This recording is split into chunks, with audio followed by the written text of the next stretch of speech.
Assalamualaikum warahmatullahi wabarakatuh. Halo semua, kembali lagi dengan saya Dea Syafitra Juarli. Nah, pada kesempatan kali ini saya akan membawakan sebuah materi hukum bisnis, yaitu HAKI atau kepanjangan dari hak atas kekayaan intelektual. Yuk langsung saja kita masuk ke pembahasan materi. Poin pertama dari hak kekayaan intelektual yaitu definisi. Kita masuk ke pembahasan yang pertama, di mana definisi dari hak kekayaan intelektual ini sendiri.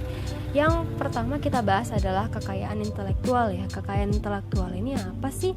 Kekayaan intelektual adalah hasil pemikiran yang berupa ide atau gagasan yang menghasilkan suatu bentuk penemuan, hasil karya ilmiah, hasil karya ilmu pengetahuan, karya sastra seni, suatu bentuk simbol, dan lain-lain sebagainya.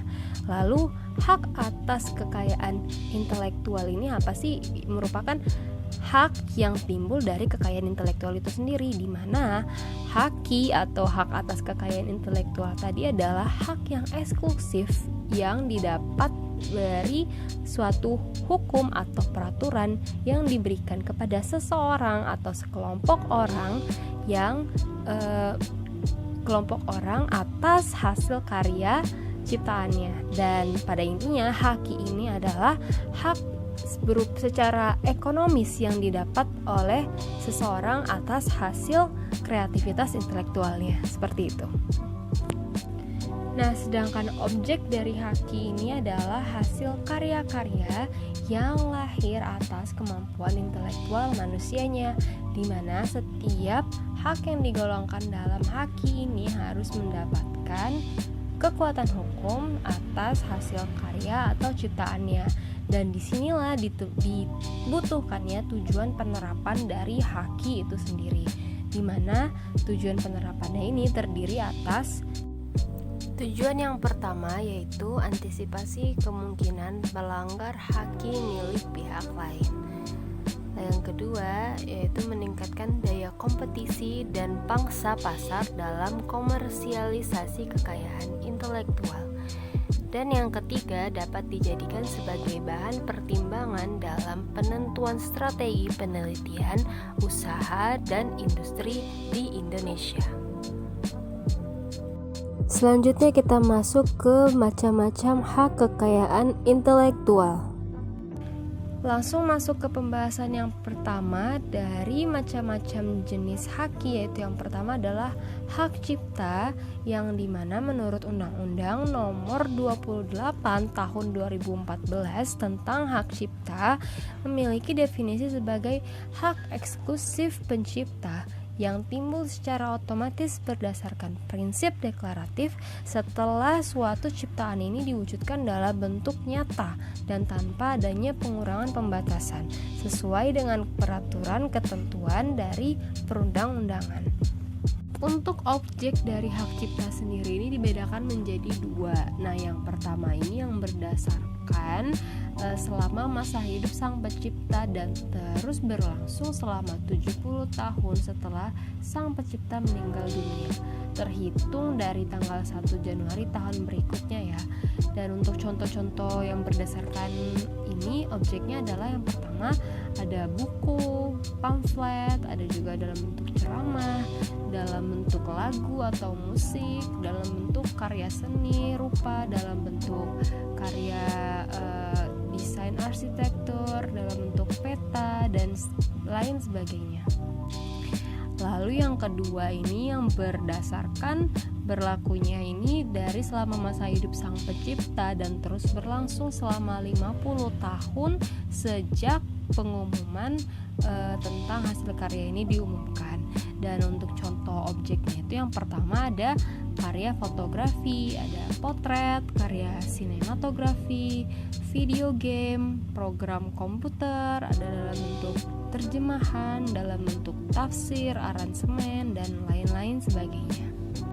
Lalu jenis yang kedua dari HAKI adalah hak kekayaan industri yang meliputi Jenis yang pertama yaitu hak paten, di mana menurut Undang-Undang Nomor 13 Tahun 2016 tentang paten, yaitu hak eksklusif yang diberikan oleh negara kepada inventor atas hasil invensinya di bidang teknologi untuk jangka waktu tertentu melaksanakan sendiri invensi tersebut atau memberikan persetujuan kepada pihak lain untuk melaksanakannya.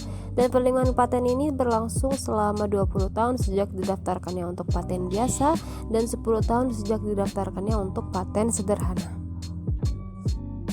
Kedua adalah merek, di mana menurut Undang-Undang Nomor 20 Tahun 2016 tentang merek dan indikasi geografis adalah tanda yang dapat ditampilkan secara grafis berupa gambar, logo, nama, kata, huruf, angka, susunan warna dalam bentuk 2 dimensi dan 3 dimensi, suara, hologram, atau kombinasi dari 2 atau lebih unsur tersebut untuk membedakan barang atau jasa yang diproduksi oleh orang atau badan hukum dalam kegiatan perdagangan barang atau jasa.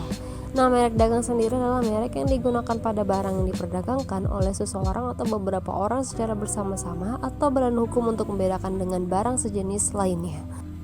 Selanjutnya ada desain industri, di mana berdasarkan Undang-Undang Nomor 31 Tahun 2000 Pasal 1 Ayat 1 tentang desain industri, di mana suatu bentuk kreasi tentang bentuk konfigurasi atau komposisi garis atau warna atau yang pola 3 dimensi atau 2 dimensi yang memberikan kesan estetis dan dapat diwujudkan dalam pola 3 dimensi atau 2 dimensi serta dapat dipakai untuk menghasilkan suatu produk.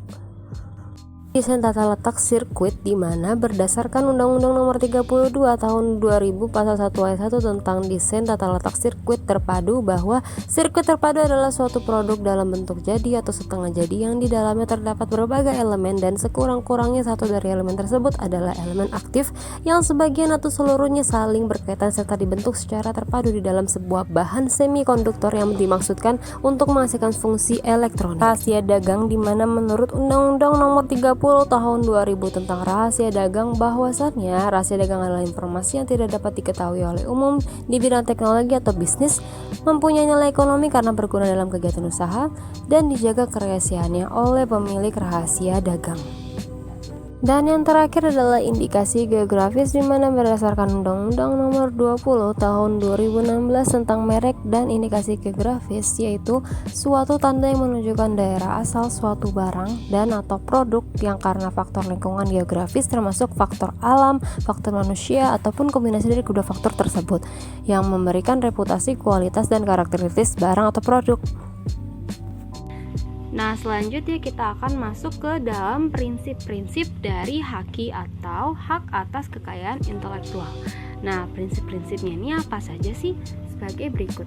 Meliputi beberapa prinsip, yaitu yang pertama prinsip ekonomi, yang merupakan hak intelektual berasal dari kegiatan kreatif dan dari daya pikir manusia yang memiliki manfaat serta nilai ekonomi yang akan memberi keuntungan kepada pemilik hak cipta.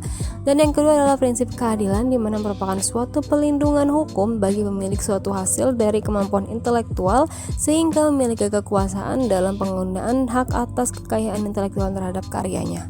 Dan yang ketiga adalah prinsip kebudayaan, di mana merupakan pengembangan dari ilmu pengetahuan, sastra, dan seni guna meningkatkan taraf kehidupan serta akan memberikan keuntungan bagi masyarakat, bangsa, dan negara. Dan yang keempat adalah prinsip sosial, di mana mengatur kepentingan manusia sebagai warga negara sehingga hak yang telah diberikan oleh hukum atas suatu karya merupakan suatu kesatuan yang diberikan perlindungan berdasarkan keseimbangan antara kepentingan individu dan masyarakat atau lingkungan. Dan demikianlah pembahasan dari materi saya. Kurang lebihnya saya mohon maaf. Sekian dan terima kasih. Wassalamualaikum warahmatullahi wabarakatuh.